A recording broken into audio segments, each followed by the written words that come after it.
Bapak Ibu, saudara-saudari yang terkasih dalam Tuhan, selamat datang, selamat berjumpa kembali dalam kegiatan pendalaman kitab suci dalam rangka bulan kitab suci nasional. Pada pertemuan ini kita memasuki pertemuan yang keempat dengan tema Yesus sahabat bagi mereka yang bertobat. Mari kita awali pendalaman kitab suci ini dengan menyanyikan lagu pembukaan.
Semoga Tuhan beserta kita sekarang dan selama-lamanya. Ibu bapak, saudara-saudari yang terkasih dalam Tuhan, dalam pertemuan sebelumnya kita sudah mendalami 3 tema, yaitu Yesus sahabat bagi mereka yang putus asa, Yesus sahabat bagi mereka yang kehilangan, Yesus sahabat bagi mereka yang menderita. Dan pada pertemuan yang keempat atau pertemuan yang terakhir ini, kita diajak untuk mendalami, merenungkan, dan mencari pesan dari perikop dalam kitab Wahyu. Bab 3 ayat 14 sampai dengan 22 yang memuat surat Yohanes kepada jemaat di Laodikia. Surat ini kurang lebih relevan dengan situasi gereja dan masyarakat sekarang ini. Karena pandemi, sebagai umat Katolik bisa jadi mulai kehilangan semangat untuk menjadi murid dan saksi Kristus. Demikian pula hal dengan jemaat Laodikia dalam kitab Wahyu yang tergoda untuk menjalani kehidupan sebagai murid Kristus secara suam-suam buku. Melalui surat ini, kita diminta untuk menjalani hidup sebagai pengikut Kristus dengan penuh semangat dan dengan terus-menerus mengusahakan pertobatan. Bapak Ibu, mari sebelum pendalaman kitab suci ini kita siapkan hati kita dengan menyesali segala dosa dan kekurangan kita agar kita dilayakkan di hadapan Tuhan.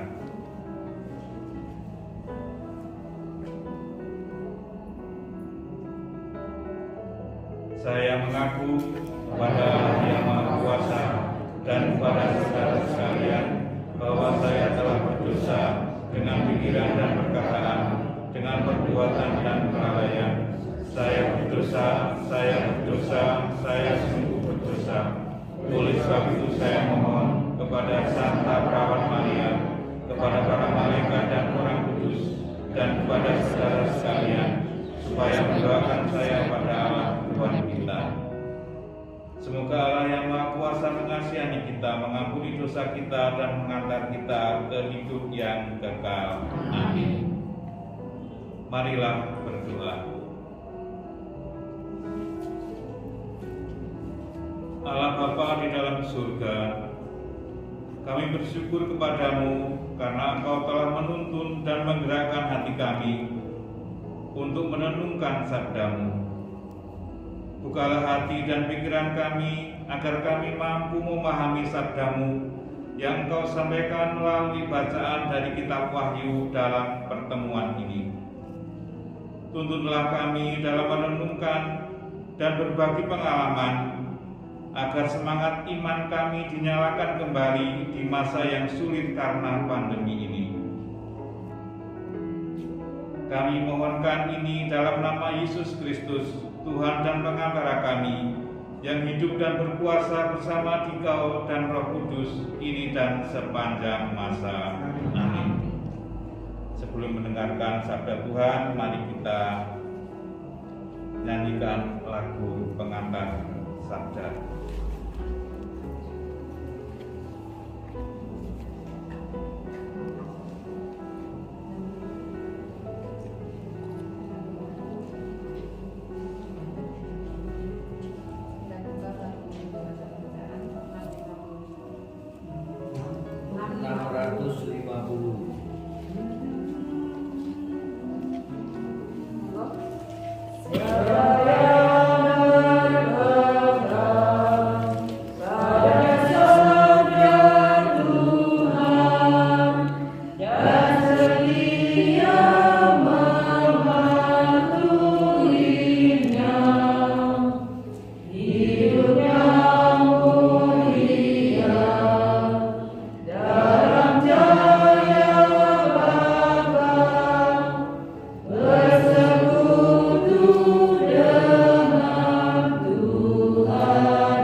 Pembacaan dari kitab Wahyu bab 3 ayat 14 sampai dengan 22. Kepada jemaat di Laodikia.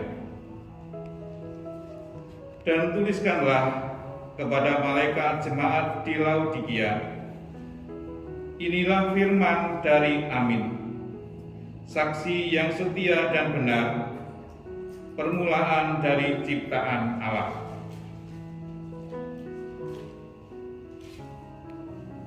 Aku tahu segala pekerjaanmu, engkau tidak dingin dan tidak panas. Alangkah baiknya jika engkau dingin atau panas. Jadi karena engkau suam-suam kuku dan tidak dingin atau panas, aku akan memuntahkan engkau dari mulutku. Karena engkau berkata, aku kaya dan aku telah memperkayakan diriku, dan aku tidak kekurangan apa-apa. Dan karena engkau tidak tahu bahwa engkau melarat dan malang, miskin, buta, dan telanjang, maka aku menasihatkan engkau supaya engkau membeli daripadaku emas yang telah dimurnikan dalam api, agar engkau menjadi kaya, dan juga pakaian putih supaya engkau memakainya, agar jangan kelihatan ketelanjanganmu yang memalukan, dan lagi minyak untuk melumas matamu, supaya engkau dapat melihat.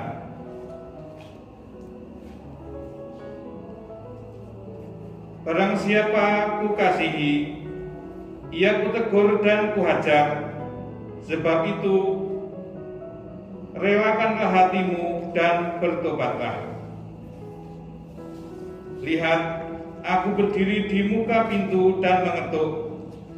Jikalau ada orang yang mendengar suaraku dan membukakan pintu, aku akan masuk mendapatkannya, dan aku makan bersama-sama dengan dia, dan ia bersama-sama dengan aku.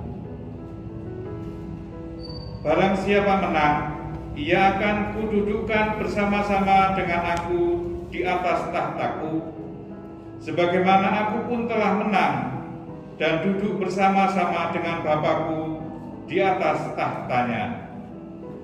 Siapa bertelinga, hendaklah mendengarkan apa yang dikatakan Roh kepada jemaat-jemaat. Demikianlah sabda Tuhan. Syukur kepada Allah.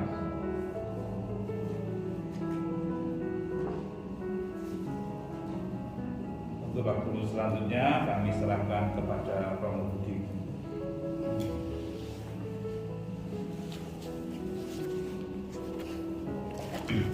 Selamat malam saudara dan saudariku yang dikasih dalam Tuhan kita Yesus Kristus. Selamat malam kepada kita semua. Hari ini kita masuki pertemuan yang keempat. Yesus menjadi sahabat bagi orang-orang yang bertobat. Surat ini dituliskan kepada jemaat di Laodikia, dan Laodikia adalah kota yang sangat indah dan juga kota yang menjadi pusat. Dikatakan di sana kota ini adalah kota yang terletak di tengah, kemudian menjadi pusat perdagangan, pusat keuangan. Semua yang agung, semua yang mulia ada di kota ini. Lalu surat ini ditujukan kepada jemaat Laodikia karena kesombongan besar terjadi dalam diri orang-orang yang ada di Laodikia ini. Karena banyak kekayaan yang ada di sana, kepintaran-kepintaran banyak terjadi di sana. Di situ dikatakan dari aspek ekonomi, kota ini disebut sebagai kota yang sangat makmur. Lalu karena juga merupakan pusat keuangan dan juga pusat sekolah kedokteran pada zaman itu juga semuanya terpusat di kota ini, dan juga yang penting di sana pusat persekolahan juga ada di situ. Jadi dari segala lini kehidupan, kota ini disebut sebagai kota yang sangat-sangat makmur. Kota ini disebut Laodikia karena memang didirikan oleh Raja Antiochus II. Nama istrinya adalah Laodika atau Laodice. Maka kota ini kemudian diberi nama Laodikia. Nah, surat ini ditujukan sebagaimana dikatakan tadi sebagai sebuah teguran bagi orang-orang yang ada di Laodikia atas kesombongan mereka. Kemunduran iman terjadi di sana, maka dikatakan suam-suam kuku, tidak panas, tidak dingin. Karena memang banyak orang di sana, selain juga pusat religius dan pusat ekonomi, pusat ilmu pengetahuan dan lain-lain sebagainya. Nah, di situ orang dikatakan suam-suam kuku. Ada yang rajin tapi ada yang tidak rajin, ada yang pokoknya bermacam-macam hal terjadi di sana. Nah, iman mengalami kemunduran di kota ini karena kesombongan terjadi di sana. Mereka yang punya harta kekayaan sangat banyak, merasa diri sangat hebat. Lalu kemudian mereka yang pandai dalam ilmu kedokteran merasa diri sangat hebat dengan berbagai temuan-temuan ilmu kedokteran. Kemudian mereka yang punya pengetahuan yang cukup di sana, mereka juga merasa diri sebagai orang-orang yang hebat. Intinya adalah orang-orang di jemaat Laodikia, setiap orang merasa diri paling hebat sesuai dengan kemampuan-kemampuan yang mereka miliki. Nah, disitulah kesombongan terjadi dan Tuhan menegur mereka dengan kehadiran para rasulnya untuk mempertobatkan mereka. Surat ini ditujukan supaya terjadi pertobatan di sana, bahwa semua yang ada di dunia ini hanya bersifat sementara. Orang harus kembali kepada jalan yang benar, yakni kembali kepada Tuhan. Bahwa harta kekayaan hanya sementara saja, kecerdasan, kepintaran semua hanya sementara. Dan para rasul kemudian mengajarkan kepada jemaat di Laodikia bahwa ilmu pengetahuan, harta kekayaan, semuanya itu ternyata berasal dari Tuhan. Maka orang harus kembali ke Tuhan.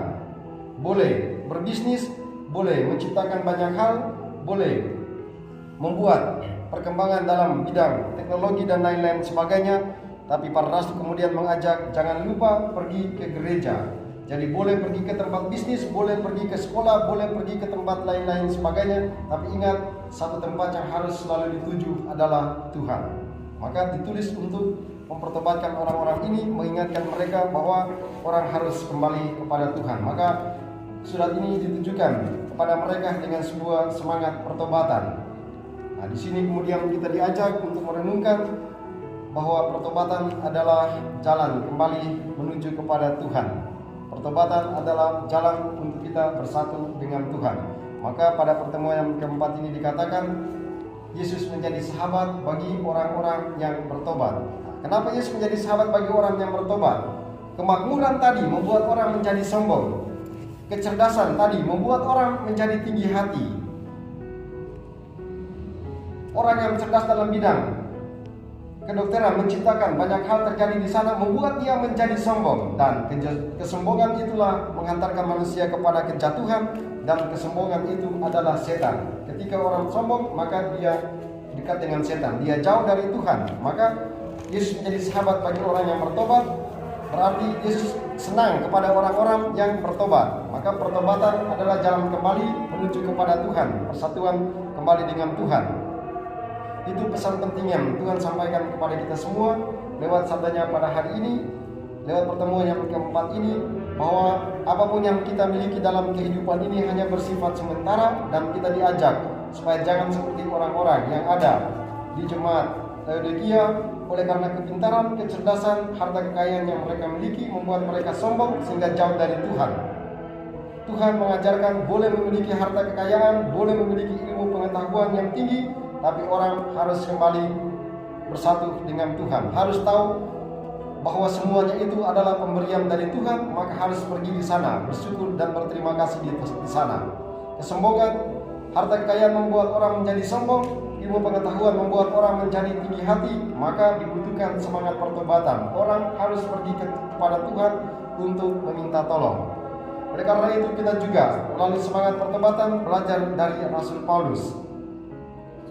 Santo Yohanes Maria Vianney menulis dalam kisah hidupnya tentang semangat pertobatan. Dia katakan begini: semua orang suci, semua orang kudus, semua martir yang ditulis di dalam gereja Katolik itu, mereka memulai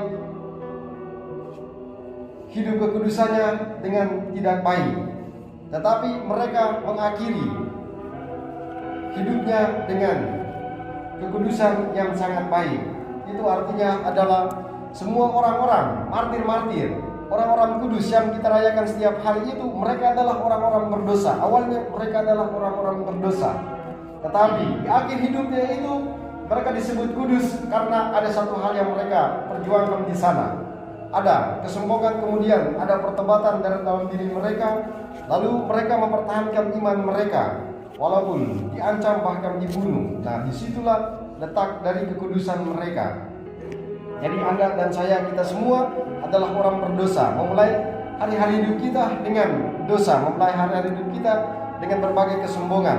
Tapi kekudusan itu akan muncul ketika akhir hidup kita, bahwa ada sesuatu yang dipertahankan di sana, ada sesuatu yang dipegang teguh di sana, yang kemudian membuat manusia dekat dengan Tuhan, sehingga dia tidak takut mati lagi ketika berbicara tentang Tuhan, bersatu dengan Tuhan, dan disitulah kekudusan terjadi. Nah, Santo Agustinus yang merupakan orang paling cerdas dalam gereja, dia mengungkapkan pengalaman hidupnya. Dia adalah orang kudus. orang yang sangat pintar, tapi kita melihat dalam sejarah hidupnya, dia adalah orang yang membuat ibunya Santa Monica menjadi pusing. Karena orang ini sebelum disebut kudus, dia pergi ke karaoke, ke tempat-tempat pelacuran. Dia hidup bersama dengan para pelacur-pelacur di situ. Nah, dalam semangat pertobatan itu kemudian dikatakan, Santo Agustinus menulis dalam bukunya tentang pertobatan, dia mengatakan pertobatan adalah jalan kembali untuk mengalami perjumpaan dengan Tuhan.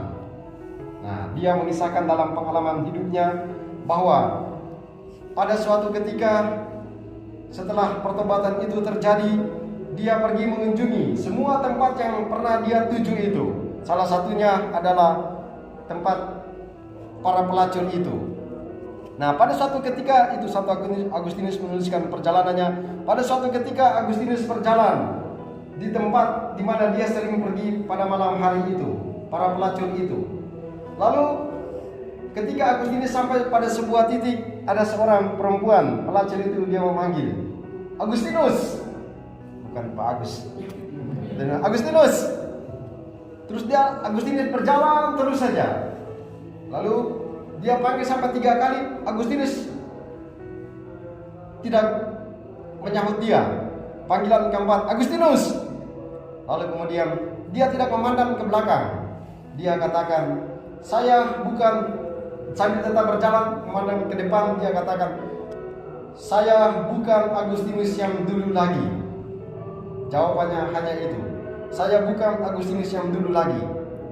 Lalu dia berjalan terus.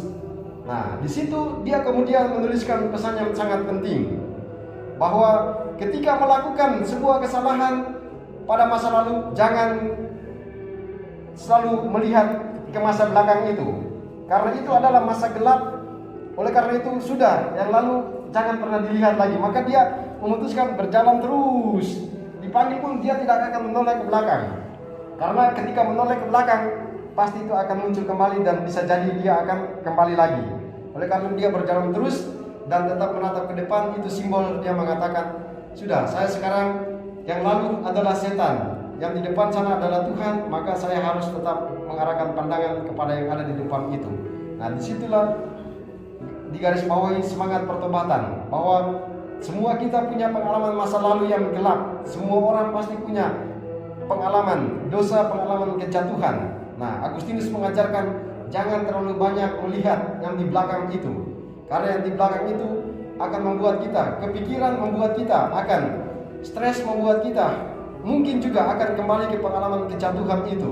Nah, dia katakan hidup kita harus tetap berjalan, bahwa kita tahu kemarin kita mengalami kejatuhan, tetapi semangat pertobatan akan membuat kita untuk kemudian memecahkan apa yang ada di belakang itu, untuk kemudian tetap mengarahkan pandangan ke depan. Semangat pertobatan juga ditunjukkan oleh Rasul Paulus. Dia disebut sebagai rasul besar, tapi ternyata dia adalah orang yang disebutkan di sana mengejar murid-murid Tuhan, membunuh murid-murid Tuhan, orang-orang yang percaya kepada dia itu dia bunuh. Tapi kemudian dia bertobat ketika Tuhan membutakan matanya untuk kemudian diobatkan di sana, lalu kemudian terjadi pertobatan. Nah, di sini kemudian semangat pertobatan yang dimiliki oleh Rasul Paulus itu digarisbawahi, bahwa terkadang dosa membuat kita merasa nyaman, kepintaran membuat kita merasa lebih hebat, kekayaan membuat kita menjadi sombong. Nah, Rasul Paulus kemudian mengingatkan kepada kita semua dalam pengalamannya, bahwa Tuhan punya cara menegur manusia dalam kesombongan.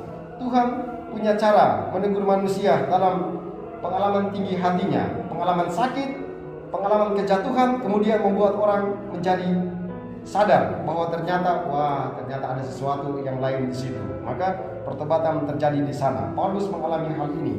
Nah, jemaat di Laodikia juga dikisahkan dalam pengalaman hidup mereka, kejatuhan-kejatuhan itu dia dibuat oleh Tuhan untuk menyadarkan orang-orang di Laodikia bahwa Tuhan punya cara untuk menegur mereka. Tuhan punya cara untuk membuat orang-orang yang sombong, yang punya banyak kekayaan yang sombong itu, yang punya kepintaran yang sombong itu, yang punya kecanggihan-kecanggihan yang sombong itu, dengan pengalaman-pengalaman mereka masing-masing ada pengalaman sakit, ada pengalaman penyakit, pengalaman kebangkrutan. Nah, di situ kemudian mereka sadar bahwa ternyata semua hanya sementara dan kita harus kembali kepada Tuhan yang menjadi pemilik semuanya ini. Maka oleh pertemuan yang ketiga, keempat ini kita semua diajak. Mari kita melihat dalam pengalaman-pengalaman kita, terkadang kita seperti orang-orang di Laodikia punya sesuatu kemudian menyombongkan diri, entahkah itu ilmu pengetahuan, harta kekayaan, membuat kita menjadi sombong. Sehingga jemaat di Laodikia dikatakan mereka tidak mau pergi ke gereja karena merasa diri sudah hebat, sudah mapan. Mereka tidak mau bergaul lagi dengan teman-temannya sendiri karena merasa diri, sana saya lebih kaya daripada dia, saya ekonominya lebih bagus daripada dia, atau saya punya tingkat pendidikan lebih bagus dari yang sana. Nah, membuat mereka jauh dari Tuhan. Dan tadi dikatakan, digaris bawahi bahwa kesombongan dan semua yang dimiliki oleh orang-orang di Laodikia ini membuat mereka menjadi tinggi hati, dan disitulah mereka berdiri pada jalur setan.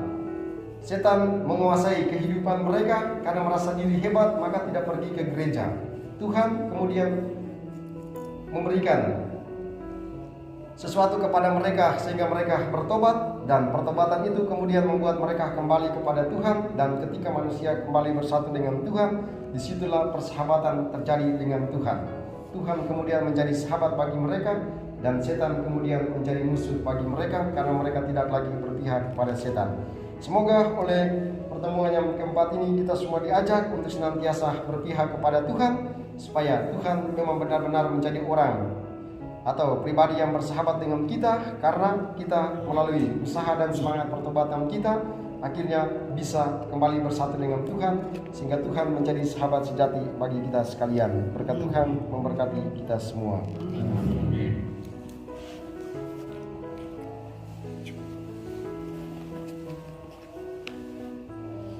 Terima kasih Romo Budi. Bapak Ibu, saudara-saudari yang terkasih dalam Tuhan, setelah kita bersama-sama mendengarkan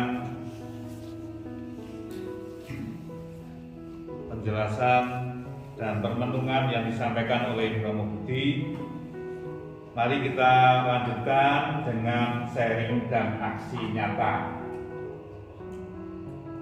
Dalam sharing dan aksi nyata ini kita dibantu dengan 5 pertanyaan yang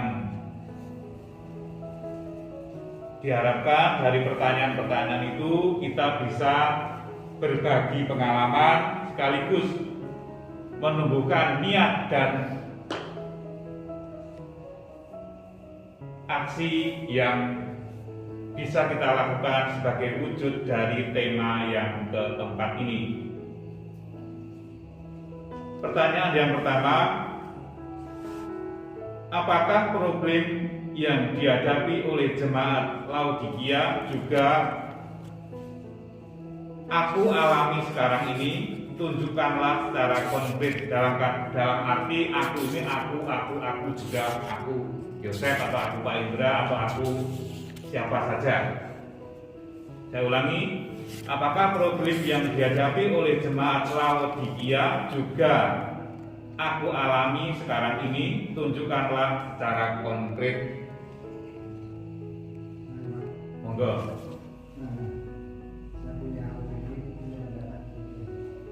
Laodikia itu sebuah kota kecil, di sana itu penghasil gul terbesar di dunia. Tapi mereka itu telanjang. Di sana itu banyak dokter mata, ternyata mereka buta. Nah, saya ingin menjelaskan dengan pribadi saya, kalau punya iman itu jangan suam-suam. Jadi kalau kita punya iman itu ya harus pasti panas seperti ini.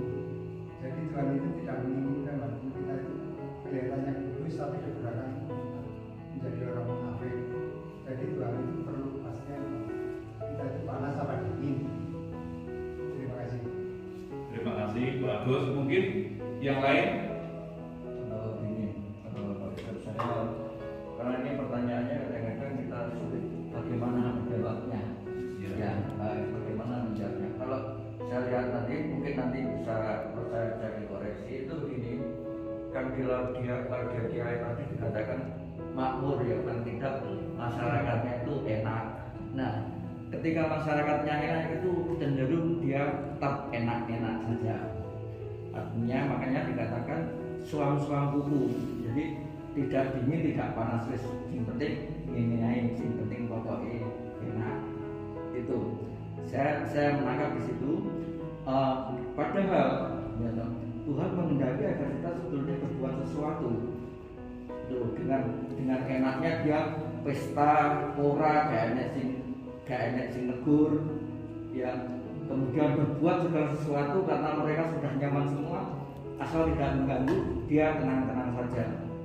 Maka kemudian di sini mungkin tadi yang mengatakan datang kepada Buddha dan sebagainya itu menegur, berbuatlah sesuatu, jangan hanya tenang-tenang saja. Makanya demikian, kalau sedih ya sedih, kalau susah ya sudah, atau kalau panas ya panas, kalau dingin ya dingin, dengan tenang-tenang saja. Jadi saya menangkap ini Romo ya, kemungkinan apakah yang dimaksud dengan kondisi kita itu acuh terhadap sesama. Jadi yang penting pokok aku aman. Wis kon balik rono aku gak ikut tidak berbuat sesuatu. Ketika mereka punya masalah ya kita nggak mau membantu. Mereka senang ya sudah, biarkan senang. Demikian juga dengan mungkin kondisi di gereja kita. Yang penting umatnya minggu di gereja pokoknya tidak ada kegiatan, tidak apa-apa. Yang penting aman-aman saja, tidak ada, semua baik. Nah, apakah seperti itu Romo? Kemudian dengan kondisi yang semacam ini, apakah kita tidak peduli terhadap mereka? Maka kemudian ditegur kita supaya jangan seperti itu, tapi berbuatlah sesuatu. Ya, berbuatlah sesuatu, itu pekerjaanmu, kamu itu salah. Itu artinya apa?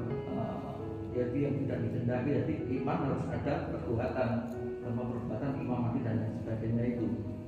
Saya rasa itu, jadi apakah kita acuh saja menikmati zona aman itu, ataukah kita harus melakukan sesuatu? Jadi kita betul-betul untuk melakukan sesuatu agar kita tidak suam-suam kuku.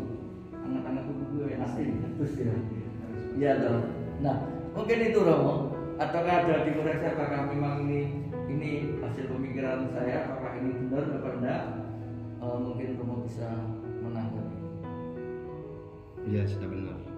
Jadi kan kesombongan membuat itu apa yang dimiliki orang-orang di Laodikia membuat mereka merasa nyaman. Iya, nyaman. Jadi ya kekayaan membuat mereka nyaman, kepintaran membuat mereka nyaman, tapi kenyamanan itu membuat mereka akhirnya jadi sombong. Ya sudah, saya tidak peduli dengan sesama sana, saya tidak peduli dengan yang lain. Nah di situ suam-suam kuku terjadi seperti yang dikatakan Pak Indra tadi. Maka Tuhan bilang, oh tidak boleh kayak gitu. Maka ditegurlah mereka ini supaya kembali ke jalan yang benar. Ya minimal buat sesuatu untuk kembali kepada jalan yang benar. Ya boleh punya harta, boleh punya kekayaan, tetapi ya, jangan tetap tinggal dalam zona nyaman itu, kekayaan itu, kepintaran itu. Tapi buatlah sesuatu dari kekayaan itu untuk membantu sesama. Buatlah sesuatu dari kepintaran itu harus membuahkan hasil seperti Pak Indra katakan tadi. Jadi ya tidak merasa nyaman sehingga jauh, yang penting orang sudah datang, yang penting yang orang sudah hadir. Tapi ya sebenarnya di situ tidak ada perubahan apa-apa. Jadi tetap merasa dalam zona nyaman seperti itu. Terima kasih. Jadi kesimpulan dari pertanyaan pertama, apakah problem yang dihadapi oleh jemaat Laodikia juga kita alami sekarang? Nah, ini jawabannya dari 3 jawaban tadi, jawabannya pasti iya. Bentuk konkretnya apa? Banyak umat, bahkan kita sendiri juga mengalami bahwa kita kadang-kadang tidak mau bergerak, tidak mau melakukan segala sesuatu walaupun di sekitar kita membutuhkan itu. Begitu Pak Indra ya. Termasuk dalam arti kegiatan gereja, kegiatan yang hubungannya dengan kerohanian.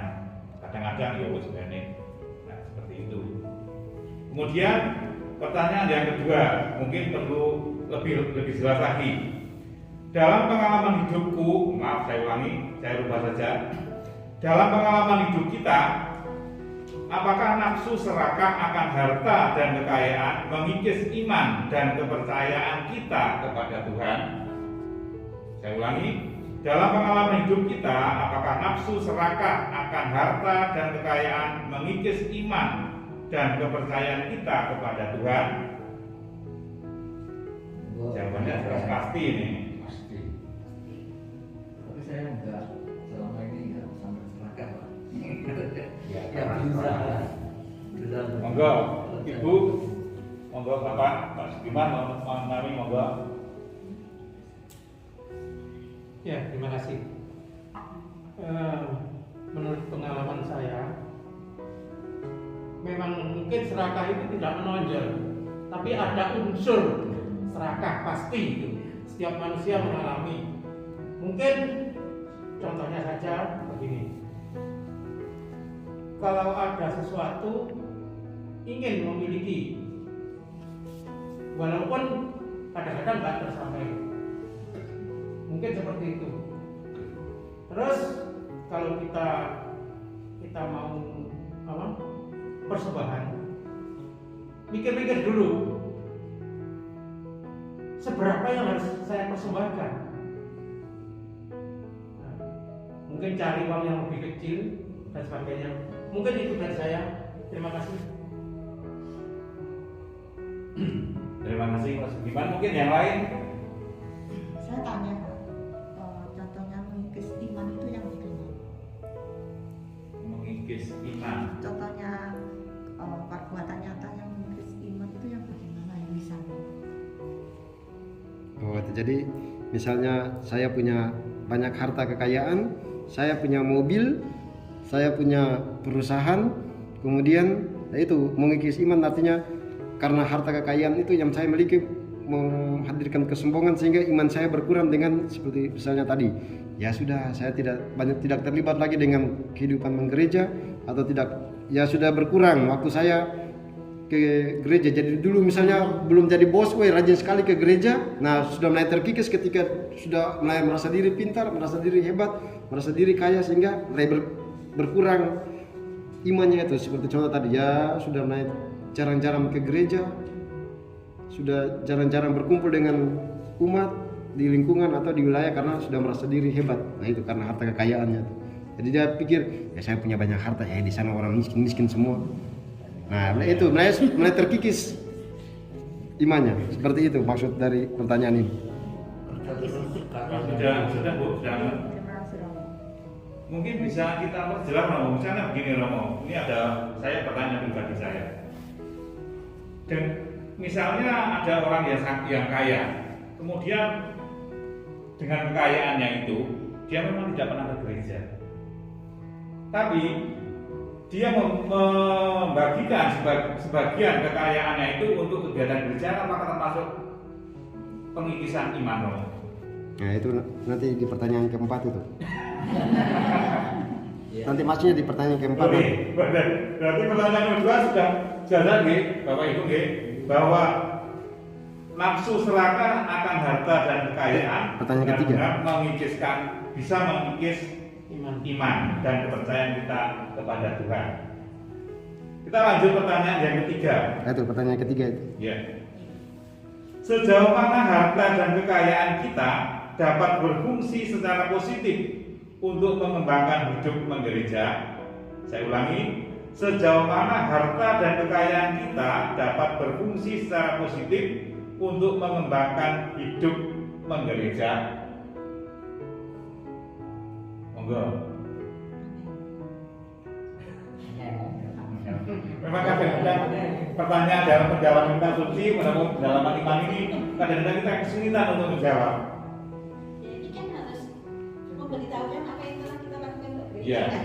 Makanya ini disaringkan supaya berbagi pengalaman. Gitu. Kalau itu saya tidak bisa menjawab ini. Karena Yang tidak mudah ingin mungkin- untuk dipublikasikan. Yang udah mungkin ya masalah kolektor ya, mungkin itu kan harta kita Iya. untuk kepentingan gereja atau tubuhnya atau tubuh karena orang kita sudah ikut aktif gitu ya, atau bagaimana kalau ada kegiatan kita nyumbang dan lain sebagainya, itu kan harta kita yang kita pergunakan untuk pengembangan gereja. Saya rasa itu ya, jadi kaitannya dengan kepedulian sosial kita terhadap mereka, terhadap kegiatan-kegiatan gereja. Ayo silakan. memang bentuk realnya seperti itu. Bentuk realnya. Gimana? Monggo disampaikan yang lain. Kayak dalam jemaat Laodikia itu kan mereka kan pintar. Ada kedokteran di sana, ada sekolah-sekolah di sana, ada pusat keuangan di sana. Nah, pertanyaan ini dia maksudkan apakah dengan kecerdasan itu, kepintaran itu, perkembangan teknologi itu dia berikan sumbangan sesuatu untuk perkembangan gereja atau tidak, ataukah hanya dia punya banyak uang tapi ya sudah tangannya tertutup. Dia punya banyak pengetahuan tapi cuma berputar-putar di otaknya sendiri, tidak bagi pengalaman. Nah, itu maksud pertanyaannya. Jadi apakah kekayaan yang kita miliki, kepintaran yang kita miliki itu kita kasih ke gereja tidak? Nah, seperti contoh, ada orang dia nyanyinya bagus di karaoke atau tapi disuruh nyanyi mazmur dia enggak mau. Ada yang mungkin main keyboardnya bagus, ketika diminta tolong, bisa main keyboard di gereja, enggak mau. Nah, itu maksudnya. Jadi ada kepintaran, ada yang punya uangnya banyak tapi kasih kolektornya cuma 5.000. Tiga ini lebih dimaksudkan sebagai refleksi bagi kita semua, sekaligus ajakan bagi kita semua untuk lebih mau berbuat dan memberikan talenta dan kemampuan kita untuk gereja. Baik, kita langsung ke pertanyaan yang keempat.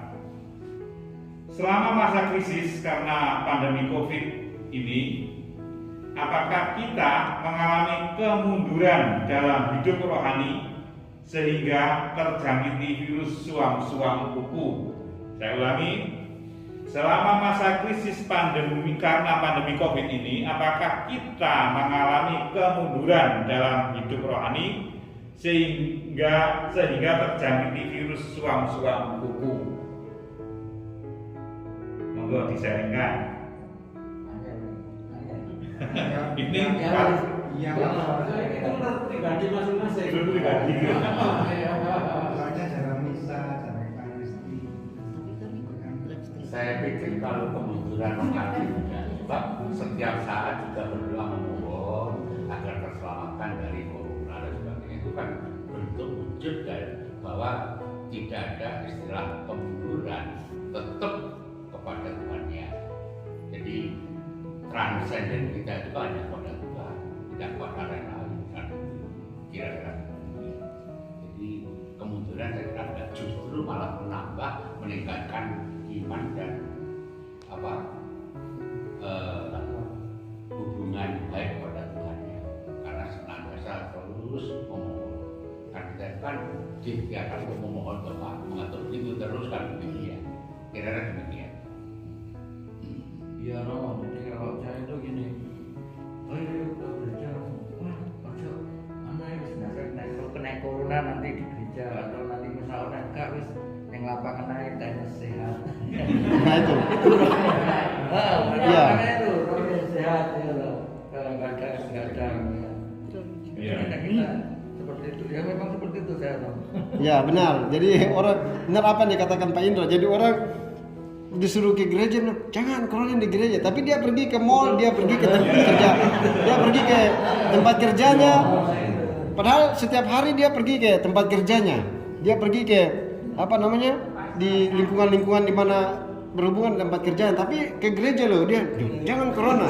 Jadi corona ada di gereja, kan di mall sama itu nggak ada. Berarti gereja identik dengan COVID-19 Ya. Itu krisis kemunduran. Kalau kita jujur menjawab pertanyaan keempat ini memang betul. Kadang-kadang virus pandemi ini kadang-kadang dibuat sebagai semacam alasan untuk tidak terlibat. Seperti yang disampaikan teman tadi, kadang-kadang memang seperti itu. Tapi saya yakin kalau semua yang hadir di sini itu tidak seperti itu. Ya memang kita bisa refleksi diri. Kadang-kadang COVID ini juga sering saya artikan sebagai sesuatu yang bisa menunjukkan militansi kita. Kalau kita punya jiwa militansi, maka walaupun pandemi ya kita tetap datanglah. Tapi kalau kita tidak punya jiwa militansi, kadang-kadang tidak pandemi pun, itu misa sudah dibuka, Romo sudah memberikan keterangan apa pernyataan lansia dan anak-anak sudah diperbolehkan misa di gereja, tapi ya kadang-kadang tetap sama saja sebelum ada surat keterangan itu dan sebagainya. Maka bertobatlah itu ya Romo. Ya, bertobatlah. Bertobatlah itu aja. Ada ini Pak, Ya. saya Bertobatlah. Jadi pertanyaan keempat itu lebih dituliskan kita saya dan saya yang lain untuk refleksi diri, untuk berusaha membenahi diri dan lebih berbuat yang baik untuk monggo. Kalau saya itu saya merasa memang mengalami kemunduran apa tadi? Ya, apa kemunduran? Ya, kemunduran tadi. Contohnya begini. Dulu-dulunya itu kan pertama-tama kali ada misalkan di Duren ya Pak. Iya. Waktu pandemi itu pun sampai maaf saudara-saudara kita dari Dampit itu ke misa ke Duren saya tuh nggak berani, ya itu takut sama pandemi itu. Kemudian ya takut sama corona, sehingga saya tuh hati ini ingin ke gereja tapi takut. Akhirnya pada akhir-akhirnya saya itu nggak apa-apa. Akhirnya saya memberanikan diri ikut misa ke Duren. Tapi ini saya juga punya tetangga yang ojo rono ikut sak omah loro kabeh. Itu saya takut. Kemudian aku saya jalan-jalan, Bu, jangan apa berikan, nggih apa? Loh, niku kan nek corona Bu. Itu saya juga takut. Berarti waktu itu saya itu mengalami kemunduran, kemungkinan kemunduran apa tadi iman tadi ya. Tapi hati saya tetap kepada Yesus. Jadi misalnya apa ya, kalau diberitahu jangan ke situ Bu, satu rumah sakit semua, kita sudah takut. Tapi dalam hati itu ya ada rasa kasihan dan lain sebagainya gitu loh. Terima kasih. Terima kasih Bu Nino. Baik, kita langsung ke pertanyaan kelima. Ini mungkin lebih tajam lagi pertanyaannya. Apa aksi nyata yang akan kita lakukan selama 1 minggu ke depan agar virus suang-suang buku tidak menyebar dan melumpuhkan hidup rohani kita? Saya ulangi, apa aksi nyata yang akan kita lakukan selama 1 minggu ke depan agar virus suang-suang buku tidak menyebar dan melumpuhkan hidup rohani kita? Cuma negara Pembukaan bulan Maria dan seterusnya bisa menjadi setiap hari tanpa bolong. Satu-satu aksinya. Berarti mau sekarang mau bergerak terlibat untuk mau datang ke pagelaran. Saya sudah datang berkali-kali Pak. Ya. Keyakinan yang kuat bahwa Tuhan menyertai, melindungi dan pasrah kepada Tuhan. Mungkin itu. Ya. mungkin kita berkomitmen mulai tanggal 1 kan bulan Maria. Ya. Bulan Rosario. Bulan Rosario. Nanti ada. Oh, ada nanti setiap hari doa Rosario di gereja. Itu kan. Jangan bolong. Jadi ya. Jam 5 jam berapa? Jam 5. Hari Sabtu kan masih ada. Belum ya, Pak? Tapi misalnya saya bisa datang karena kerja di rumah kan nggak Nah, ini bolong. Ya, itu nanti kita lebih baik kita tema ini kita komitmen untuk selama 1 bulan bulan Rosario ini kita hadir di gereja jam 5. Ya. Ya. Kalau tidak 80% baru siap. Ya, nanti dimulai dengan pertama jam 4 datang boleh tenis. Iya, begitu. Oke, lanjut. Jadi aksi nyata kedepannya untuk agar virus suang-suang buku tidak menyebar dan melumpuhkan hidup rohani kita. 1, lebih aktif ke pagelaran, utamanya bisa di Jumat ya. Terus yang kedua, ikut doa Rosario, hadir dalam doa Rosario setiap jam 5. selama 1 bulan, bulan Rosario. Mungkin yang ketiga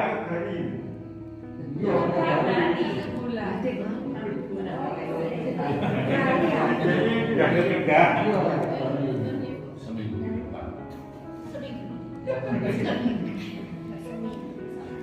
Dan juga berkomitmen nanti siapa yang ditunjuk harus siap dan siap hadir. Yang ditunjuk untuk memimpin.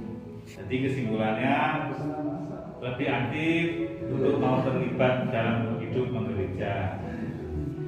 Begitu nggih? Ya Pak Indra? Ya, Lebih aktif. ya, hadir. Hari ini tidak ada kolektor. Ya, nanti kita putarkan. Aku dulu aku. Kami dulu Lu dulu kan? Kok belum? Kok dari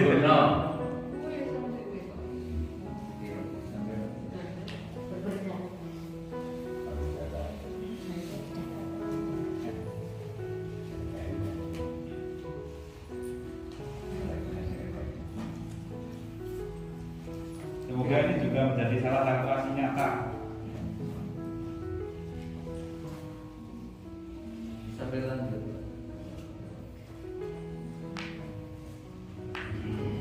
Baik Bapak Ibu, 5 pertanyaan sudah kita sharingkan bersama. Semoga semua yang kita sharingkan menjadi refleksi sekaligus niat kita untuk lebih aktif lagi di dalam hidup menggereja. Selanjutnya mari kita ungkapkan segala niat baik kita itu dalam doa spontan. Mari kita siapkan hati kita ungkapkan niat dan permohonan kita kepada Tuhan agar tema yang disampaikan pada hari ini dapat kita wujudkan dalam aksi nyata dalam hidup menggereja. Allah Bapa di surga, kami mengucap syukur kepadamu atas kesempatan yang telah Engkau beri untuk kami hadir dalam pertemuan pendalaman kitab suci pada hari ini. Semoga dengan mendalami dan merenungkan sabdamu dalam pertemuan ini, kami mampu menjauhkan diri dari sikap dan gaya hidup yang terlalu percaya dan membanggakan harta dan kekayaan duniawi yang akan membawa kami pada kemerosotan dalam kehidupan rohani. Ajarilah dan tuntunlah kami kepada jalan pertobatan untuk selalu memusatkan hidup kami kepadamu. Marilah kita mohon, kabulkanlah doa kami ya Tuhan.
Demikianlah ya Bapa, doa-doa yang kami panjatkan kepadamu Kami percaya bahwa Kau akan mendengarkan dan mengabulkannya demi Kristus Tuhan kami.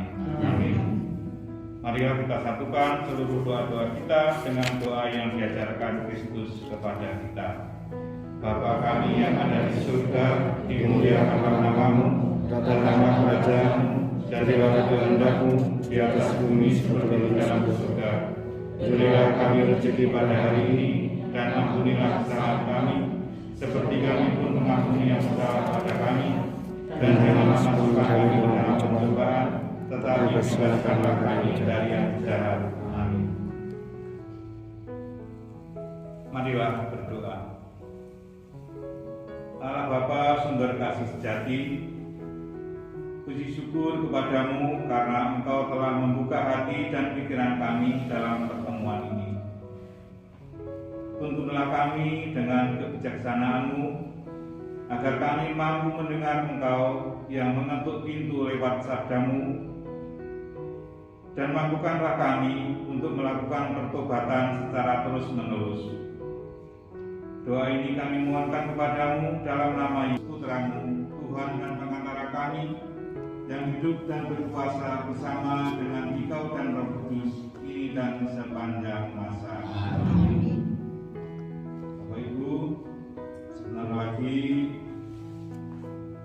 pendalaman kitab suci ini akan selesai, maka marilah kita mohon berkat Tuhan melalui perantaraan roh kami. Tuhan bersamamu.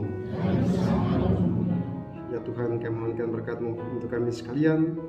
Kami mengucap syukur dan terima kasih kepadamu karena Engkau sudah menuntun kami semua. Engkau telah menjadi sahabat bagi kami sekalian dalam perjalanan hidup kami, dalam pengalaman keputusasaan kami, dalam pengalaman kegelisahan, dalam pengalaman penderitaan kami. Dan Engkau, kami percaya, akan senantiasa menjadi sahabat dalam perjalanan hidup kami. Kami mohon semoga Engkau ya Tuhan tetap menjadi sahabat bagi umat-Mu yang berada di stasi ini, sehingga mereka tetap merasakan kehadiran-Mu di tengah-tengah kesulitan, di tengah-tengah penderitaan, di tengah-tengah persoalan hidup mereka. Jadilah sahabat bagi mereka sekalian, jadilah teman dan jadilah solusi terhadap penderitaan, keputusasaan, dan kegelisahan mereka. Tuhan, kami juga mohonkan semangat pertobatan turun dan tinggal atas umat-Mu yang ada di tempat ini. Semoga melalui pertemuan keempat ini semakin banyak orang mengalami pertobatan oleh karena kehadiran satu sama lain, oleh karena teguran sapaan dari satu sama lain, sehingga semakin banyak orang datang untuk berjumpa dengan Engkau dalam perayaan Ekaristi, dalam perjumpaan dan kunjungan-kunjungan bagi sesama mereka sekalian. Tuhan, kami mohonkan berkat-Mu atas kami sekalian, teristimewa makan malam pada kesempatan ini, istirahat malam kami, dan lebih khusus perjalanan pulang ke rumah kami masing-masing senantiasa dijaga, dilindungi, dan diberkati oleh berkat Allah yang Maha Kuasa, Bapa dan Putra dan Roh Kudus. Amin. Dengan demikian pendalaman kitab suci pertemuan telah selesai.